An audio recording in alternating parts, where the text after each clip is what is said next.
The Wednesday week is sponsored by Oddballs, a Speciality. Go to www.oddballsaspeciality.com. There's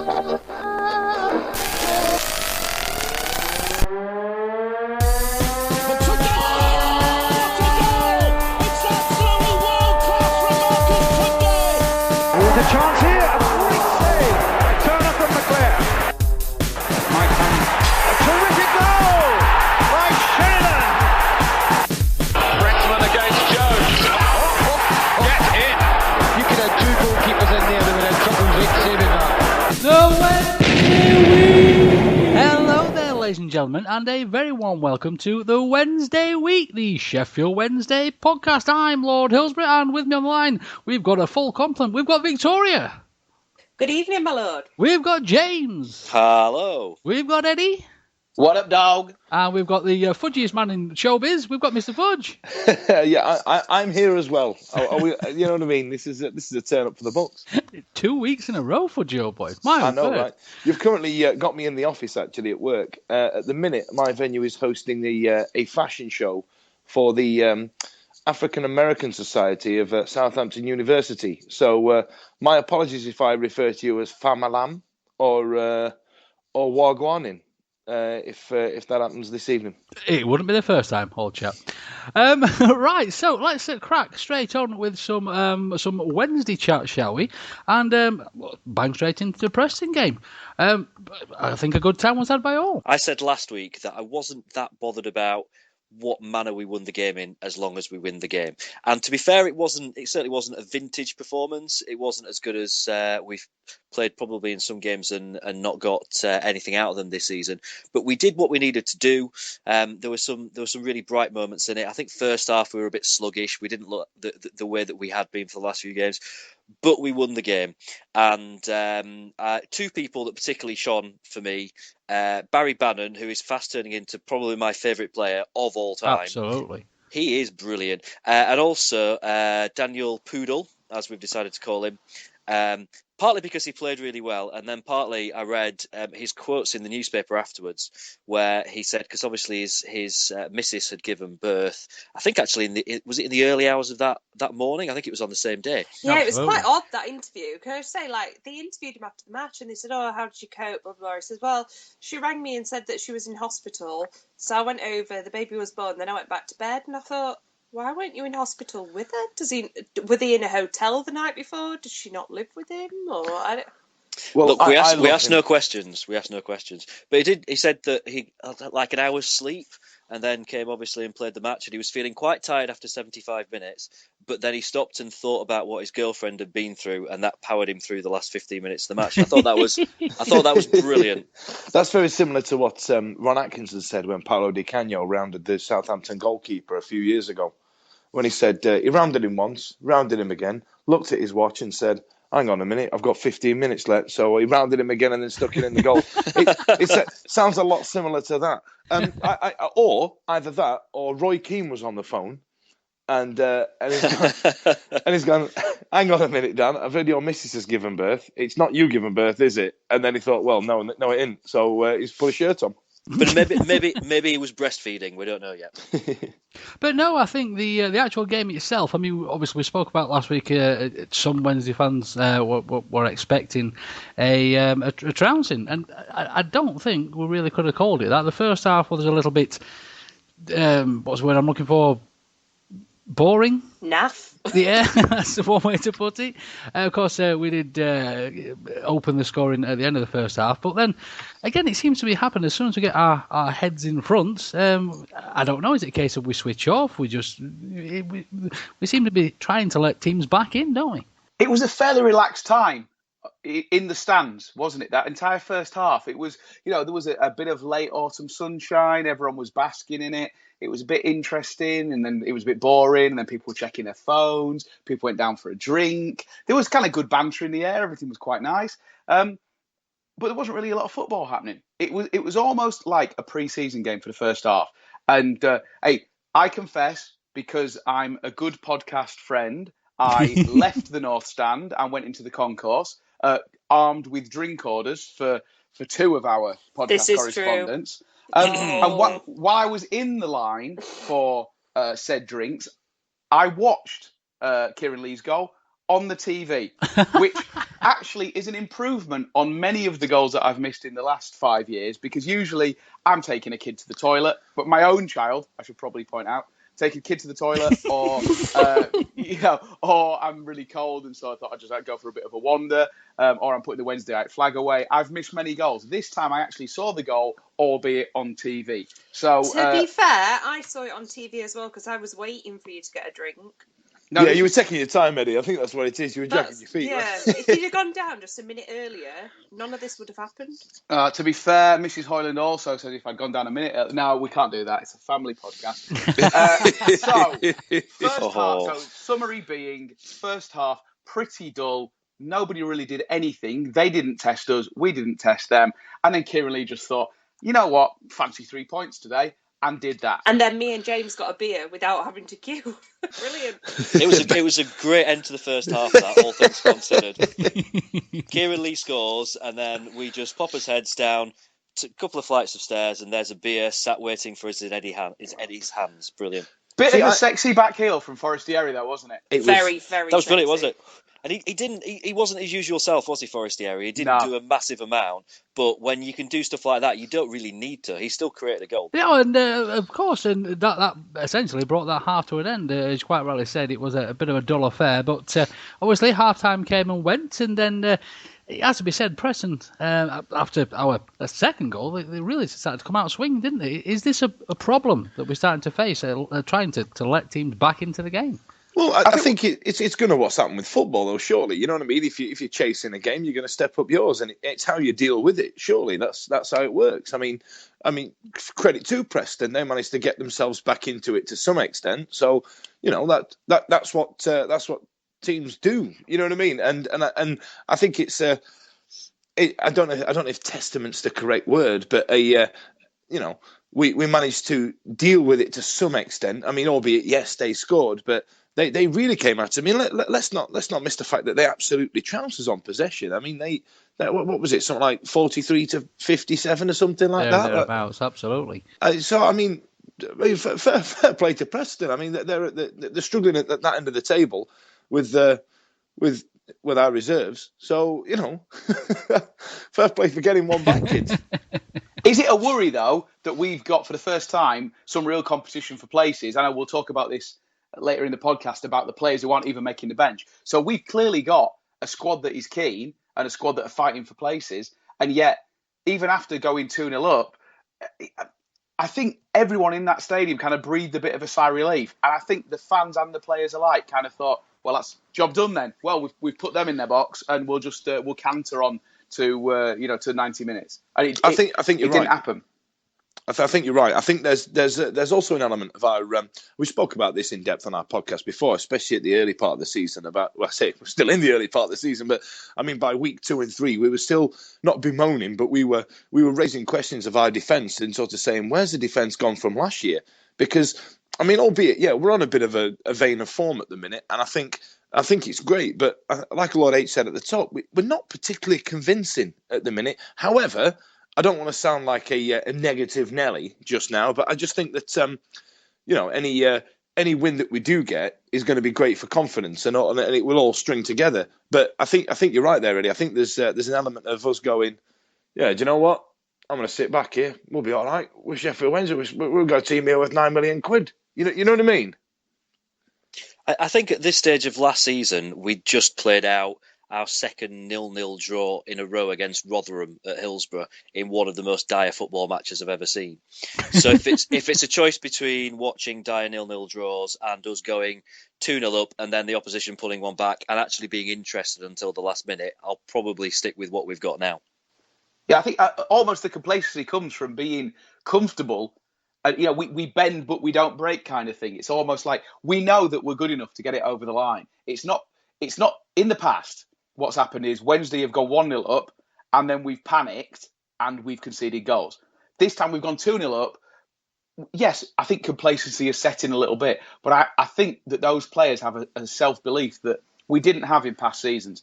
Those players know that they are good enough to coast through to results. And as much as I'm a flag waver for Lee Peacock. You know, anyone who runs around a lot gets an awful lot of applause from me. I love that. But I actually think that later on in the season, the lack of effort in winning games and the lack of having these amazing 5-star performances in winning games is actually going to serve us quite well, because we're not going to have a squad of 11 players who are absolutely knackered and can't turn up for a Tuesday night match in February or March when we actually need a win. So I don't mind them coasting as long as we actually coast and get the 3 points. Can I offer you 4 words to explain why we won on Saturday? Fire away. They are blue and white nets. Played 2, won 2. Told you, that's it. Simple as that. Well, that's what it is. Just moving on, before we move on from the second goal, was it Daniel Pudil's or was it... it was Poodles. Big Days? Definitely Poodles. Poodles. Well, let's clear that up. Join us next week for more goal line technology, folks.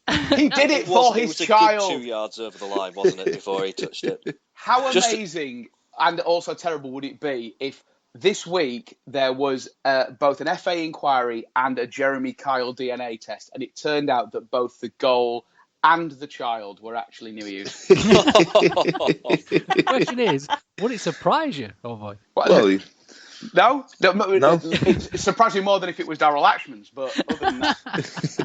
We'll come on to it Don't soon. bring that up yet. No, I think if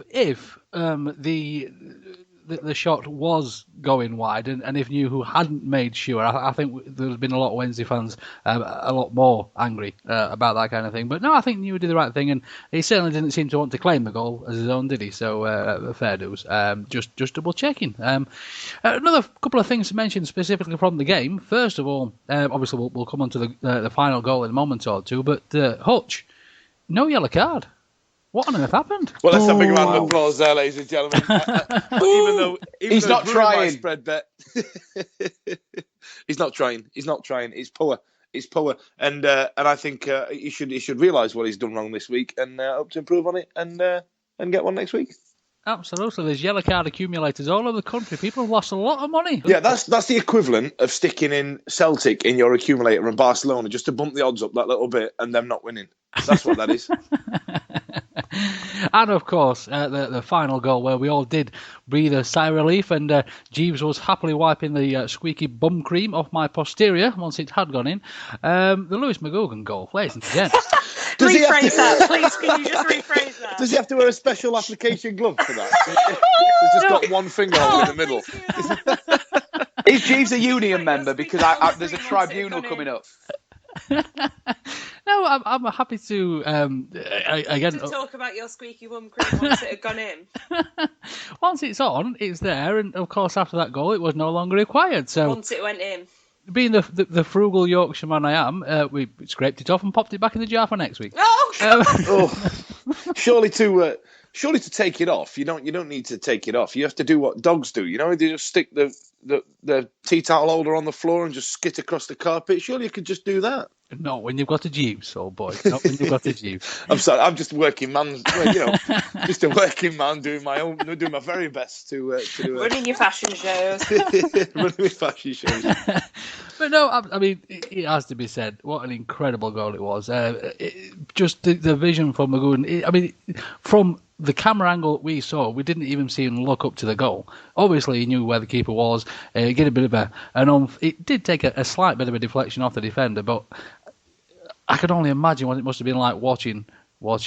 Ooh, poof! Oh, fantastic! Utterly brilliant. I felt sorry for the keeper. Did anybody else think that? They think? I must admit, I did think that would have been us a few years. That could only happen to us. Yeah. I think for years though as well, I've been that David Beckham goal from the halfway line. For years I've been going, Neil Sullivan has to absolutely drop the ball there. It's got nothing to do with David Beckham. If a midfielder and a striker can't put the ball on target from the halfway line, a big free hit like that, then they're obviously smoking. They're obviously smoking something. But this one, absolute sheer genius. Keeper didn't know what it is.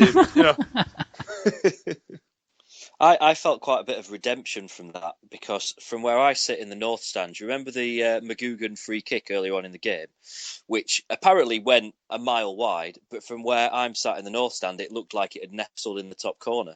So we were all up and celebrating, and the rest of the stadium's obviously looking at us thinking, why are they so happy about it going a mile wide?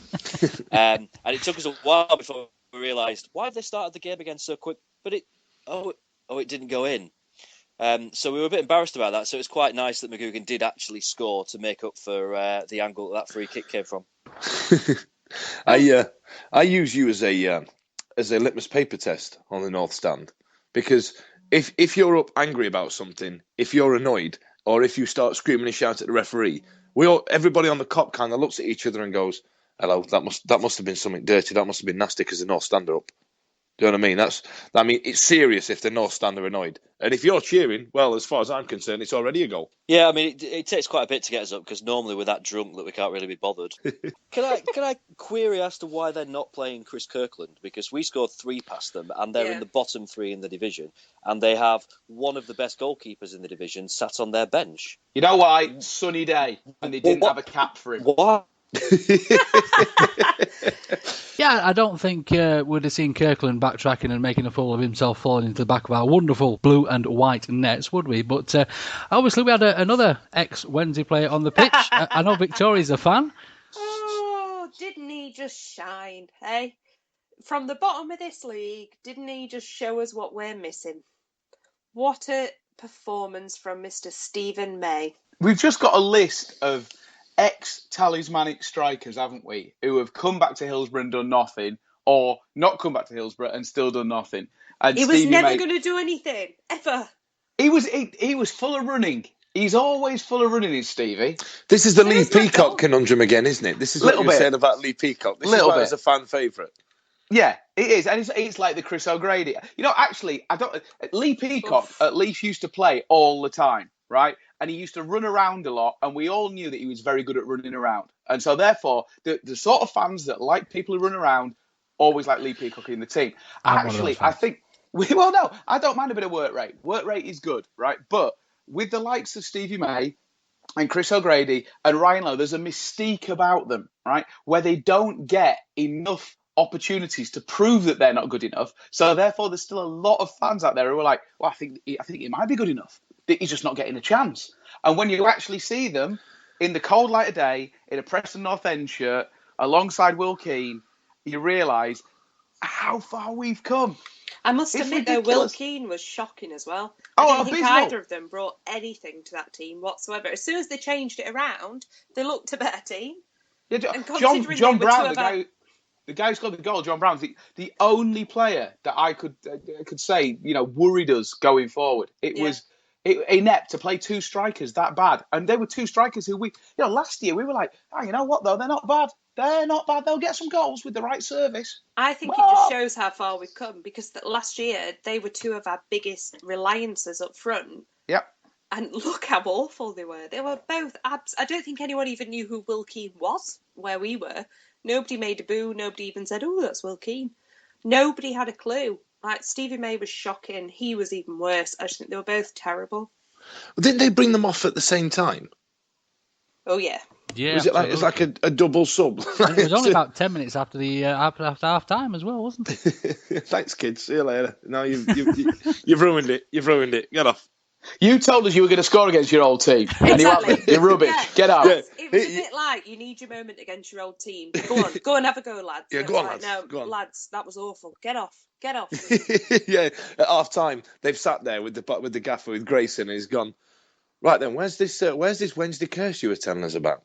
You know what I mean? You told me that it's the curse of the ex-Wednesday striker to turn up at Hillsborough and bag a couple. What are you, bloody liars? What are you? And then at half time, he's gone, no, they've had 10 minutes. No, you've shit out, lads. Come on. Should have thrown Kirkland on then, shouldn't he? Yeah. Kirkland up front. Yeah, exactly. So what Big Atty's doing for them, you do that for us. Put your cap on as well.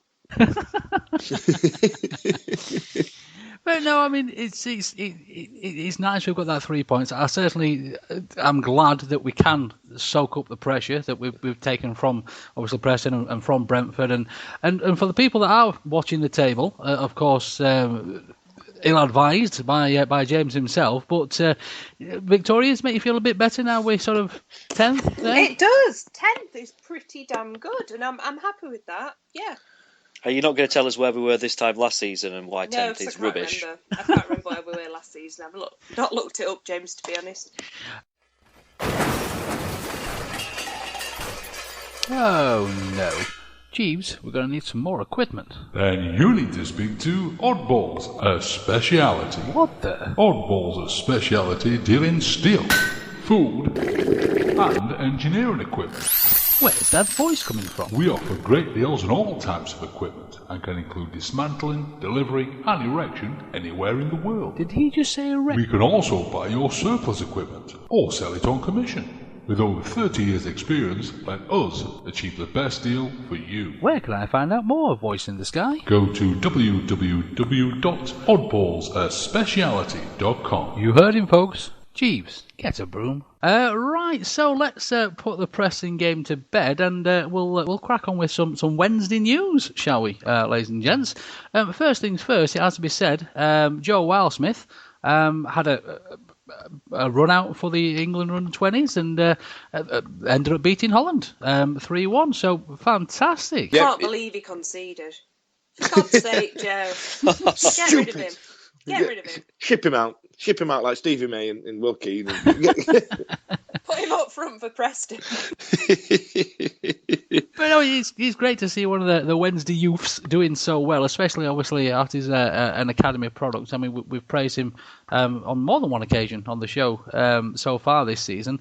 I think it's just fantastic that we're pushing it out there. I just hope that Joe Wildsmith gets a decent loan somewhere. And when I say loan, I don't mean somewhere like Rochdale. You know what I mean? Let's send him out to a top end League One club.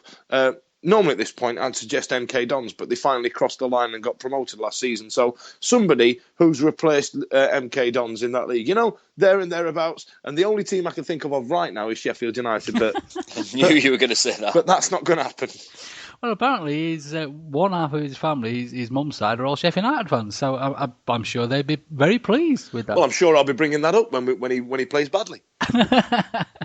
But no, fantastic. Jolly well done, Joe. Oh boy, that's I think as well, if you look at our academy output for the last few years, we've had Liam Palmer, we've had Tommy Spur, we've had Mark Beavers, and I'm going back a hell of a lot of years there to call out Tommy Spur and Mark Beavers. And it is nice to have somebody come through the academy that actually could be a good prospect for us.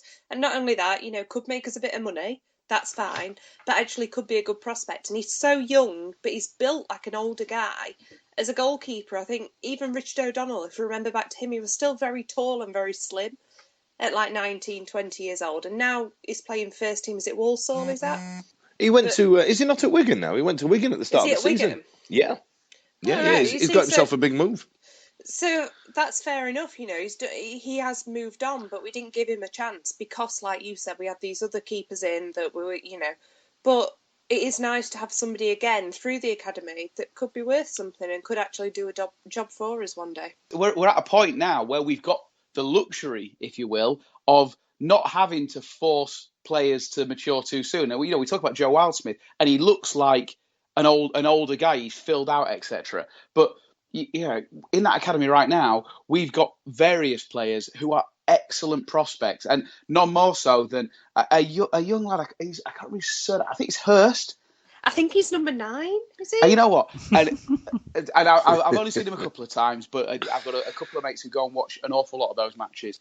And he has got all of the tools to make it. Right, but right now, he still doesn't have that physicality. And especially in the Championship, you need to have that level of physicality. Now, Joe Wildsmith is in there, and he's got the opportunity because he looks big and strong enough. I'm really hoping that we continue to develop the players to that level, but we don't feel that we're forced to bring them in, and even send them out on loan, to be honest, because I think we can afford now to be bringing players in at the age of 19 or even 20, when they've had that chance to fill out a little even bit. 20. Do a job. Even 20.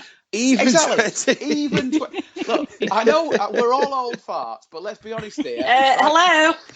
Especially you. Do you remember we used bringing Mark Platts in at 16? I know he was meant to be the next John Sheridan, but he wasn't ready. Richie Humphries, even though he'd had plenty of pies, he wasn't ready. I think if we're going to build this academy that we've got and we're improving all the time, I think we need to nurture these lads. And the under-21s, I think we've got the right structure in there as well. Joe Wildsmith is the exception rather than a rule. I'm glad he's doing well, but I think we need to make sure that we're not throwing these players in there when they are patently not ready. So what you're saying there is, Eddie, I mean, let's just wrap this in a nutshell. And you, Victoria, what you're saying is... Let's have a 30-year-old academy. Yeah. Joe, out of our entire developmental squad, Joe Wildsmith is the only player that when his nan has said, do you want something to eat? He's gone, yeah. And she's gone, I'm glad you've said that. You'll fill out, like my nan used to say to me all years ago. She said, one day you'll fill out. I've only just started filling out the last year. Do you know what I mean? Joe's been eating them fry-ups, and that's how he's managed to fill out. At 19, even 20. I don't know if you chaps saw it. We did have a bit of some media attention on the Owls youth on BT Sports last week, who visited Middlewood Road to showcase the club's academy. Obviously, they looked at the new state-of-the-art pitch, the wonderful blow-up dome that we have over there as well. Of course, I was speaking to a chap on Twitter just this week about we have to have an indoor training pitch to be classed as an academy, hence the great big wonderful blow-up dome. And I mean, things do look rosy over there, so I think the future's bright, and we'll just have to see what pops out of there next, won't we? Right, so let's crack on, and it does have to be mentioned. Obviously, we've all spoken about the tickets and one thing and another, various different occasions. But they seem to be selling well. First point to mention is that the Rotherham away tickets have gone. The full allocation of 2,458 tickets have sold out already. Of course, that's like one whole family from Rotherham. I don't know how controversial that is, Vic, that you just said that. Is it controversy if it's a fact? No, all right. No. High six, anyone? But no, I think it's fantastic. I mean, obviously, it's not an away trip that's far away or anything at all like that, and it's just wonderful to see these tickets just going. And obviously, James, Eddie, you guys know better than anybody. The away support for Wednesday, it's always been fantastic, but this season just seems incredible, doesn't it? I can't get a ticket. I can't get one. I live 300 odd miles away from you lot, and I can't get one. I genuinely can't get tickets. It's crazy, and I'm having to chat up people on Twitter. Kaz Wainwright, if you're listening, thanks very much, love. But I'm finding it very difficult, and it's kind of like a double-edged sword because on one side I'm really proud about it, on the other side I'm thinking, can you not just sod off so I can turn up and just shout on the boys a bit? I don't like these local away games. It's there's too many people there. I'm only going to go to the real southern away games. London away games. That's where the hipsters go. We're well into those away games before it got popular. Can I just say thank you very much to Rotherham this season for being so rubbish that none of their fans actually bought tickets for the Wednesday match, so that we got the full allocation of away tickets and not. That was nice. What was it? 1,200 we got last year, and getting a ticket was one of the most stressful things that I've been through in my entire life to go to the game last season. Whereas this season, dead easy. So thanks for that, Rotherham. They're all in the away, and they've reverted to type, haven't they? They've all forgotten that they support Rotherham, and they've come back to Wednesday, who they used to support all the way through the 90s. Next season's team. That's what it is. They're like, who are we going to sign next season? That's why they're not coming. Trip. That's why they're not coming. They want it to be a surprise. So while we're speaking about the tickets, it's worth pointing out the tickets for the Brighton match have just been announced over there on the website. Again, it's not November. It's been classed as a Category G game, which means that we're looking at sort of £20 a ticket for adults, and again £5 for under 11s, which is brilliant. Don't get me wrong, but the members promise that we get those the money off those tickets, it looks as though that adults, members and non-members alike at £20, juniors, under 11s, non-members and members alike a £5, under 17s a tenner, again members and non-members. So the only thing that really seems to change on there, if you've got a student pass, an armed forces pass, or a young out pass, where again you get your normal £5 off for your membership. So it seems a little bit odd, this, doesn't it, boys and girls? Broken Britain. Sheffield Wednesday hate our armed forces. Share and like if you think this is a disgrace. Well, I must admit, if you did obviously get your membership, your £30 membership at the beginning of the season with the promise of cheaper tickets, and now you're paying the same as non-members, if you like, would you be a little bit perturbed about this? Not particularly on a Tuesday night, surely not. And surely not when it's the armed forces. And the other option is it's £52 and you get a £5 off. Well, absolutely, fair enough. I can't really argue with that. But no, I just thought it was a bit strange how obviously there was that price difference. But is it a case of what we're seeing now is that Mr. Chansiri, I apologise to be so disrespectful. Absolutely. Is it just a case of we want to see Hillsborough fall again? We do, but do you know what? Armed forces should get a £5 ticket, no matter what. I don't really see why it should be a category thing. I think, don't obviously hand them out for free, because then we might get full of people who use each other's IDs and whatever else. But a £5 ticket, why not? These guys go out there and do a hell of a lot more than we do every day. Did it not used to be free for armed forces? I'm sure they used to get free tickets. Well, on occasional games. In Paris When in I like went 1940, yeah, it was free for them lads. Back in the dark League One days, I'm sure they used to get free tickets. They were playing there have been the odd Chesterfield. occasion that they have got a free ticket, but If there's one thing we can all agree on, it should be that the armed forces, the police, nurses, teachers, basically anyone apart from the firefighters, they should all get free tickets. Firefighters, Beast is somewhere now, screaming at his radio. Yeah. Love you and miss you, Beastie. No, he's gone. He's not there anymore already. You're going to have to get over it. Yeah, so obviously I'm sure the ticket debacle has calmed down now. We don't see it as much as we used to. But all in all, do you think we're getting this right? I think the only thing that we got wrong this season was Bristol City. I thought those tickets were overpriced. I think since then, every game's been the right price. And that's all I can say on it. It's succinct, that, James. It's just a non-issue for me now.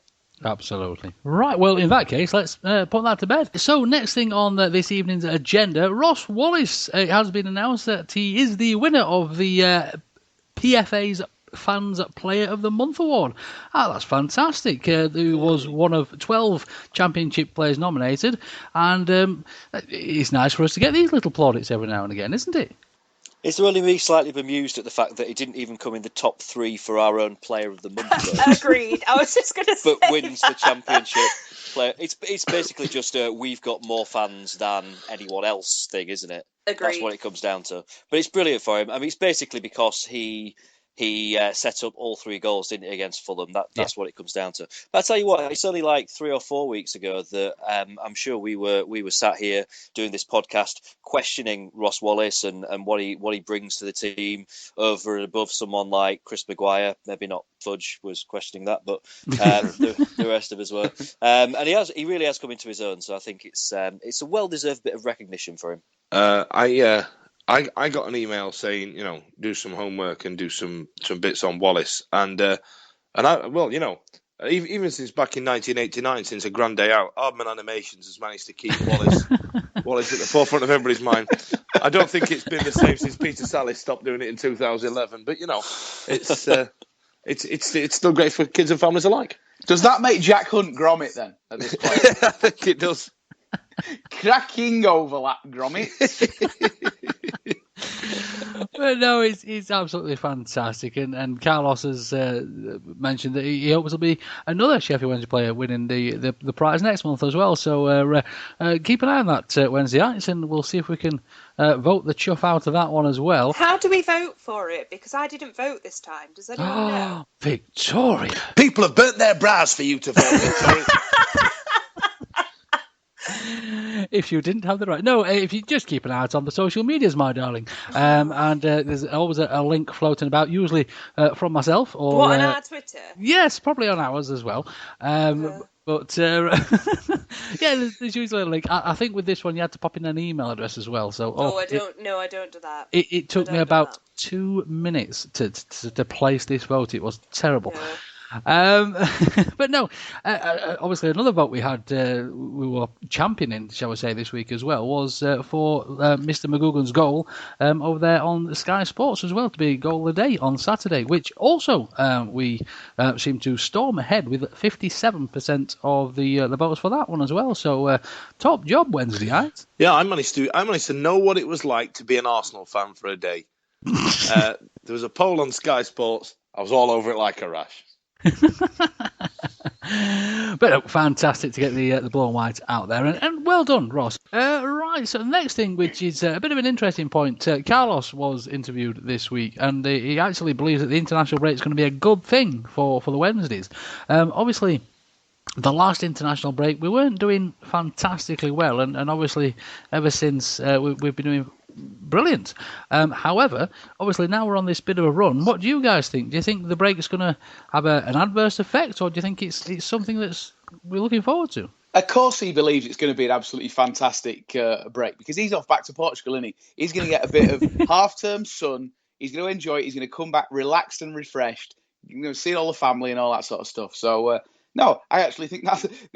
As much as we joke about it, that is a legitimate reason that it's going to be good. Half of our team are going to be able to go home and relax for a little bit. You know, Liam Palmer's going to stay in his weird Wonderbra thing and stick with the family. But no, everyone else is going to have it's like D-Mob happy, innit? It's half-term holidays, reading week, innit? For those of us that were students, it's reading week. Everyone can just toss it off for a bit and then come back and we're all better than we ever were before. There are some teams that do well after an international break. They work on the fitness and they go forward and they're practicing the drills. Whereas for us, over time, an international break has nothing short of crippled us. Every time we string a couple of results together, an international break will always ruin us. However, this year seemed to do all right for us. Now, like I said before, we're not, we're not tearing up trees, but we're still getting the results. And hopefully, it might take us into that next tier where we're winning, but we're actually doing it all right, and we're getting excited. So I'm excited about an international break, albeit not for the fact that the Wednesday aren't playing. And I hate international breaks; they're just boring. Has anybody else found themselves not an England fan anymore over the last 10 years? I can almost map the amount of international breaks that we've had onto my increasing love for American sports, because they're always on. I'll tell you what, Saturday, Sunday, there's all of the football happening, and none of it has a round ball. So yeah, this is it. I'm bored of England. I'm bored of international breaks. What I actually want are 3 Wednesday games a week. That would do me quite happily, thank you. On the back of that, actually, Eddie, I went to the NFL on Sunday to watch the Dolphins against... I saw that, yes. Yeah, Dolphins against some of the team that beat the Dolphins. It's gone. Yeah, the New York Jets. And I was absolutely obliterated. I went last year, and I thought it was fantastic. I started following NFL about 2 or 3 years ago, and because of too many Jim Carrey films and my old housemate, I became a Miami Dolphins fan. And I don't know if anybody saw, but there were no riots, there were no kickoffs, there were no fights, and I was allowed to take a beer on the stand. Just putting it out there, Club Wembley. What you saying? It's true. So I've followed the American sports since I was knee-high to a grasshopper, since Howard Wilkinson was manager at Wednesday, on and off, and it is a totally different experience. But you know what? There's a certain that you miss something. You can enjoy the game. You can feel fellowship with your fellow fans, but no touchdown or field goal or home run or whatever they do in basketball. None of that can compare with being in the same place as 30,000 other fans of the same football club when a goal goes in. And that's why our football, it will always be more magical at that moment. I view the international break slightly differently. From a rather selfish point of view, I quite welcome the international break every so often because it does wonders for my health. Yeah, your liver. A weekend off from the booze. Hold on a minute, Absolute aren't you going to wonders. Hallam FC instead? To get Oh, you weren't drunk and watch supposed to football? mention that. Where you can actually drink in the stands, so the alcohol content will probably go up. Can. Yeah. Plastic cups all the way. So that's going to be the new meme for 2016, folks. You've heard of the Wealdstone Raider. There's going to be the Hallam Pisshead. It's coming to a stand near you. You want some? Well, I know David Garrido. Leave me alone. I bet he's Just throwing hobnobs at everyone. I think it's a fair point that James makes, though. I mean, obviously, one thing I tried to do in the international break is I sound like I had a few myself there. You sounded like the guy from the Fast Show. You sounded like me interviewing Garrido. What are you doing for the international break, David? I'm sure you guys saw it as well. Obviously, is go to and watch non-league football. One thing that did happen this past week is a wonderful game at Hallam. All in aid of prostate cancer, with quite a lot of ex-Wednesday stars there as well. Of course, Waddle, Sheridan, Nicky Weaver was there, saved 3 penalties on the day. John Pearson, Chris Sedgwick, Wednesday legend Chris Sedgwick. Hey! But no, of course, there's a lot of United players there as well, and it seems like a good time was had by all.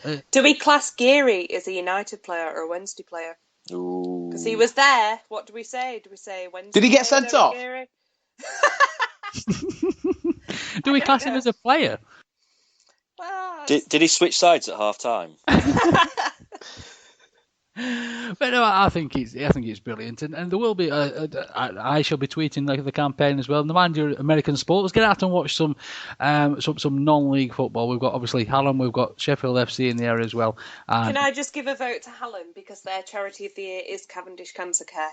So please go to Hallam and give us some money. Just to mention as well that they did tweet the other day to say that any Wednesday season ticket holders get in free with their Wednesday season tickets this Saturday. How good is that? That's great. Absolutely. That's brilliant. That's awesome. Fantastic. Clearly, that's something that Ozzy has sorted out, because he was there just the other day as well. Right, so let's talk about the photo. Hey, Victoria's tweet of the week. Thank you, Madubu, Patavubu, Sugu. Thank you. Alan. Thank you. Would you like to explain this to us, Victoria? We've touched upon it through the show a couple of times now. Wait a minute. No, we haven't all touched upon it. Some of us have just looked. To touch upon it. So tonight, Sugu tweeted a photo of a few of the players just stood in a line. So I believe, I can't remember from memory because something takes my brain away from that. But Liam Palmer was in a sports bra. Claude Dielma had one of his shorts really high up. Gangster that style. Showed off a Dope. fantastic thigh, Claude. Fantastic.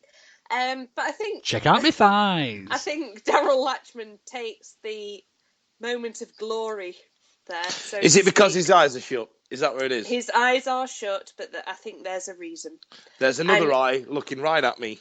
God bless Sondico and your blue lycra boxes. Can I just say Thank it's very obvious now why Daryl Lackman has not been getting in the team because he is carrying some serious extra weight right now. Yeah. He's trying to break his way in. But Can you imagine running running with that? Imagine running with that. It'd be like doing kick-ups every time you take a step forward. Kneecaps. Can I ask a serious question though? Right. So look, I like a little bit of eye candy, and it's all good, etc.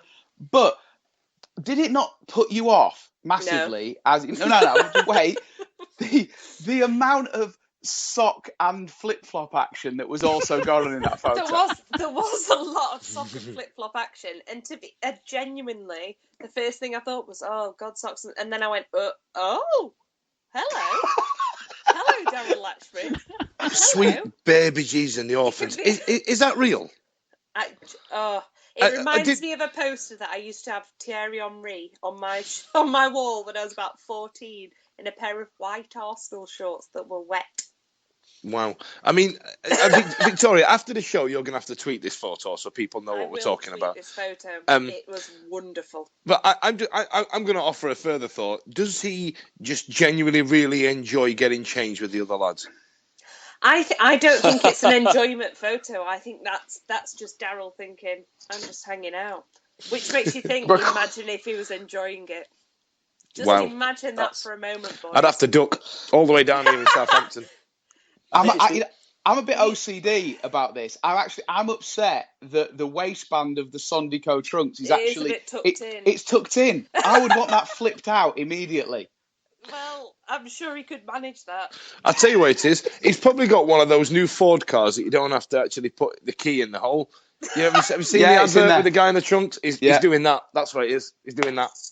Thank God we got to the bottom of it. I've always thought it was beautiful, but he could defend me anytime. He's the list has been blown, boys. Blown tonight. That is it. Daryl, you're up there. Sod Garrido, you've gone. Moving on, Lord H, quick, because we've lost Vic. There's a segue here. Speaking of Lackman's big bits, let's go on to James's little bits. They are, James. There's an inferior segue for you there, mate. Wow. That is, without doubt, the worst introduction I've ever had in my entire life. I have got a couple of little bits. I'm sorry. All I've got is that picture in my head now and you talking about little bits. First up, right, this is from Twitter. We all know of Alan Biggs, the journalist, who tweeted the other day to... he sort of started this rumour, didn't quite confirm it was absolutely true, but started this rumour that Jose Mourinho rang Carlos this week to ask for his advice about what's going wrong at Chelsea. Possibly the most wonderful tweet that I've ever read.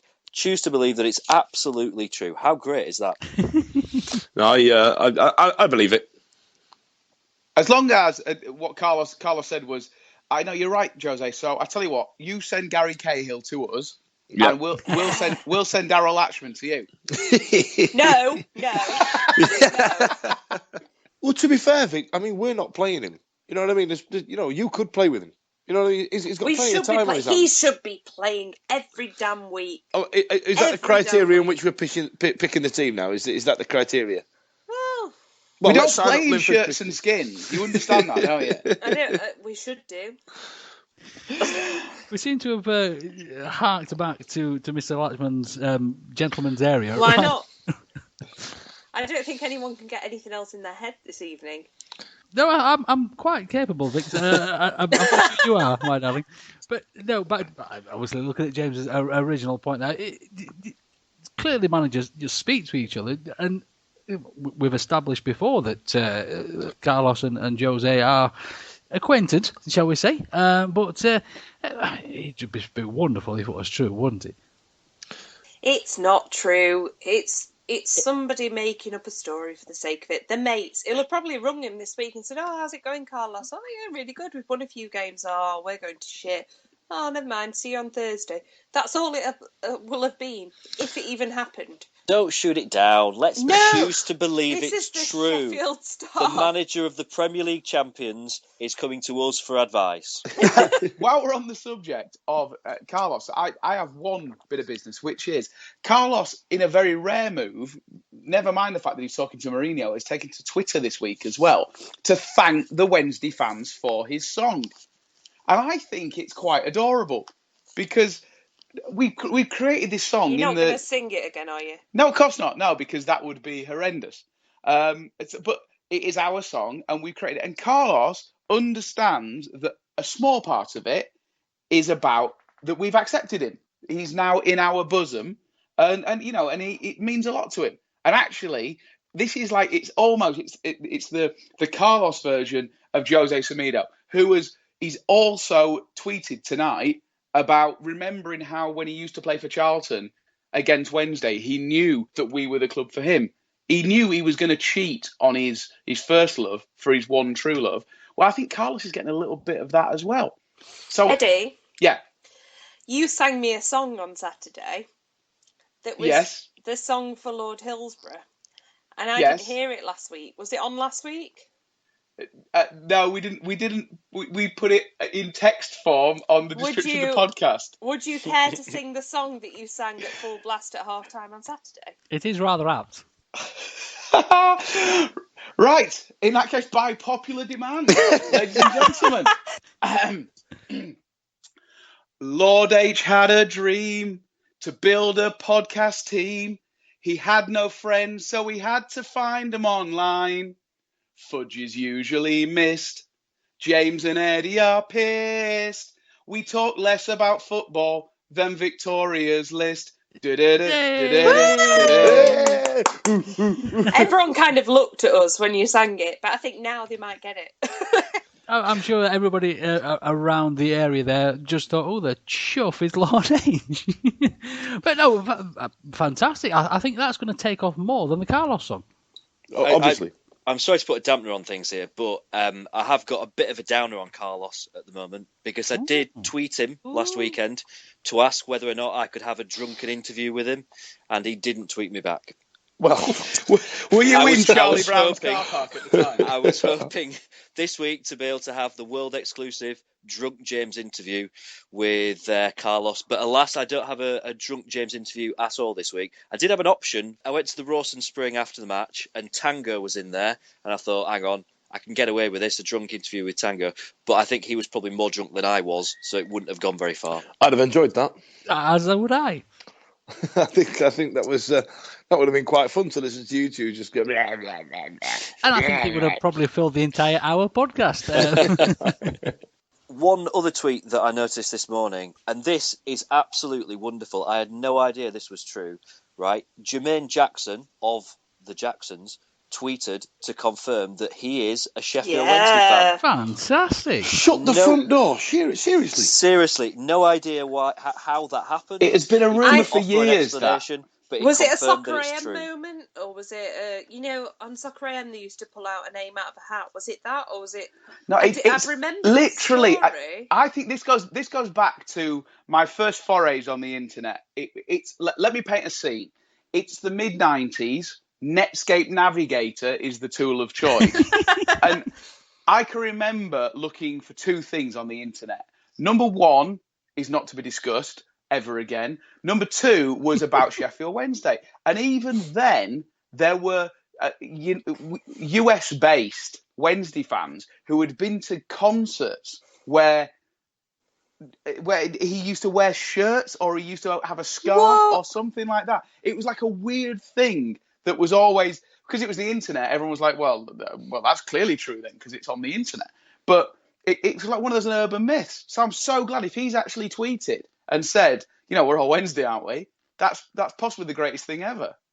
So this week I went to the Sheffield Cricket Lovers Society dinner, which was like a gentleman's lunch, and the guest of honour and the after-dinner speaker was Boise from Only Fools of Horses fame. Wow. And he admitted in front of a whole crowd that his family originates from Sheffield and he is a Wednesday fan. His first team is Arsenal, but he always looks out for Wednesday scores. He supports Wednesday. Whenever he can get to a match, he goes. So Boise is an owl. And then he did an after-dinner speech at Gillingham and told them... It's genuine. He's an actual owl. I bought 2 of his books. Yeah, and then he asked a load of Plymouth fans the next week, does anybody know what league Exeter are in? Yeah. God, Fudge is all cynical nowadays. I used to like when Fudge was wide-eyed and innocent. That's so Boise, Jermaine Jackson, David Garrido, actual Dan from BBC Sport, Dan Walker. What more do we need? Let's not forget Tricky Dickioff, who was on EastEnders this one time. None of these latecomers, exactly. Let's not forget him. Riverside. Tricky Dicky, Martin Ware, in from Mike and the Mechanics, Rick Savage from Def Leppard. The now unemployed football manager Brendan Rodgers. Absolutely. He's a Wednesday fan, yeah. He is. No, he's not. What is he? Nigel Worthington's. He is. He's Nigel Worthington's cousin. He used to come to Wednesday matches when he was younger to watch Irish. And the Arctic Monkeys. Let's not forget them. 3. No, they're all Blades. I read it on Owl's Talk. The Wednesday Week is proud to be associated with Cavendish Cancer Care, Cavendish is a Sheffield charity dedicated to improving the quality of life for people living with cancer.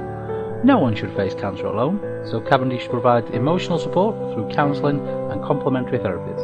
The services they provide are free of charge and are funded through donations. If you can help or would like to find out more information, you can go to www.cavcare.org.uk.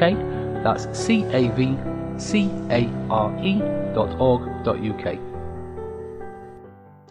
So has anybody else got any Wednesday news for this week? I just want to mention Ate's big game on Facebook. Ah, of course. High five to New Hugh. He's getting involved with the fans. He's trying to get people to bet on some games during International Week, and he's giving away a shirt. And brilliant. Like, it's not a PR stunt. It looks like it's genuinely come from his page. Sheffield Wednesday haven't said anything about it. So I really think it is actually just him, just trying to get involved, trying to build the fans back, trying to get, like, a bit of oomph about him again. And he's offering a signed shirt to anyone that guesses the right predictions. So I've had a go. So the games that you have to predict are, my lord? They are Albania, Serbia, England and Estonia, and Montenegro and Austria. So if you want to get involved, pop over to Ati's Facebook and get on there too. So yeah, Ati keeping us all amused in the I think that's international brilliant. break. I think it's absolutely brilliant that he's doing that. Absolutely fantastic. Right, so the other thing we do need to mention, speaking of competitions this week, is we've had a bit of a correspondence from our friends over there at Vital Wednesday, who have got a bit of a competition running. The vision will be closing on Friday at noon. So if you want to get involved with this, get over to Vital Wednesday Sharpies, and you can win a fantastic T-shirt depicting John Sheridan's goal celebration after the wonderful dink moment on there as well. So yeah, get over there and get yourself a bit of bespoke Wednesday wear as well. Can I just mention as well, quick mention for Rafa, who is the guy who came over from Brazil for his first ever Wednesday match. Absolutely. On Saturday. I hope everyone saw the photographs that he posted. They were knocking around all over Twitter and Facebook. He looks like the happiest man in the world to have finally made it over to Hillsborough. He had some photos taken with some of the players. Saw a photo of him with Ati Nuiu, which is brilliant. And we won as well. So I hope he had an absolutely fantastic time.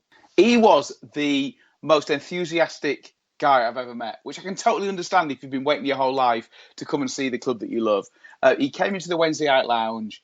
It was like a whirlwind. He went around. Everybody got stickers. My kids got Brazilian Owls stickers by the dozen. He had a drink. He drank English beer. He got involved. He chatted about Wednesday. He knew his stuff, and he had the best time ever. You know, if you can imagine the first time you're ever going to watch Wednesday, you get a tour of the ground, you meet Ati Nuiu, and then David Hurst. How good is that? Well, to be fair, I didn't get that when I first went to Hillsborough. It's a sod him. No, I didn't. First game I went to, we got relegated from the first division. Oh, I mean. And if you did miss those photos, or you want to follow the Rafa himself, you can do that over there on Twitter at Brazil Owls, or of course you can pop over to his Facebook page as well. Just do a search for Brazilian Owls over there too, and I'm sure you'll find them over there as well. One thing I would like to just mention, a big, massive, huge thank you to everybody. Since the start of this season, we've just hit 10,000 downloads altogether. Woo! People listening to the podcast, so massive thank you to everybody that's downloaded, listened on YouTube and Mixcloud, and obviously on iTunes and anywhere else you can get podcasts from these days. It's just amazing. Thank you so much, and keep spreading the word. You can do that, of course, by giving us a review over there on iTunes and help to spread the word that way, liking the videos over there on Facebook, and of course Mixclouding the ones over there on Mixcloud as well. But no, brilliant. Thank you so much, everybody. Victoria, if people want to see the disgustingly awful photos of Wednesday players that you retweet, where can we find that, my darling? Do you know what? Because it was so special, I'm going to tweet it from @TWWcast. But you can find me on Twitter at Victoria1867. I don't think we've got the license for those kind of tweets. We do. I'm sorry. #Lackman's Hammer. Yes. Keep an eye out for that. Yes. That's it. Hashtag Blackman's Hammer. Fudge, if people want to find out of your American-based sports tweetage, etc., etc., where can we find you, old boy? You make it sound like I'm some kind of American correspondent here. I mean, bear in mind, Eddie's an actual fan. Me, I just turn up and get drunk and know the rules of playing John Madden 96 on the Mega Drive. But I'm on Twitter at Dan Fudge if you want to get involved. And like Lord H says, thanks a lot for listening. It's actually impressive. You lot are mint. Absolutely. Eddie, old boy, where can people find your sausage arm-based nonsense? Well, so yeah, as you say, on Twitter at Sausage Arms. For this week only, I'm going to be redressing the balance for those of you who also follow Victoria.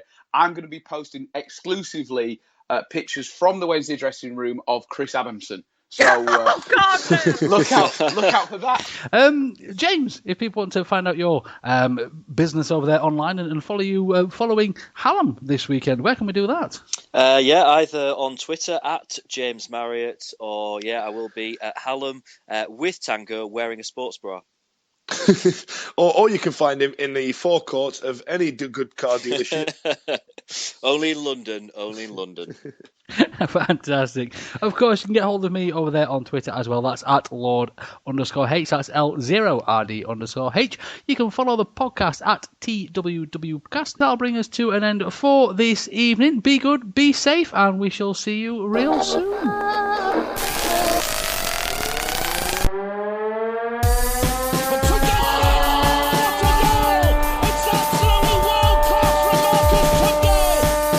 Chance here, a great save. A turner from McClare. Mike Hunt, a terrific goal by Sheridan. Preston against Jones. Get in. You could have two goalkeepers in there that would have trouble saving that. This week, I went to a gentleman's lunch. The Sheffield Cricket Lovers Society, sorry. Had a gentle. Can I do that again? That's a very specialist sexual group. Can I do that again? It's all for I want to charity. join that group. No. These are sex people in. Oh, shut up. I'm sober. Right. So this week I went to the Sheffield Cricket Lovers Society lunch. And I'm sorry. Again. I just absolutely corpse then. I don't know why. I'll go on mute. Bear with me. Start again, Vic. Yeah. So this week I went to the Sheffield Cricket Society Lovers. No. Oh, for fuck's sake! I can't see it. Gag reel. I'm going. You ready? Right.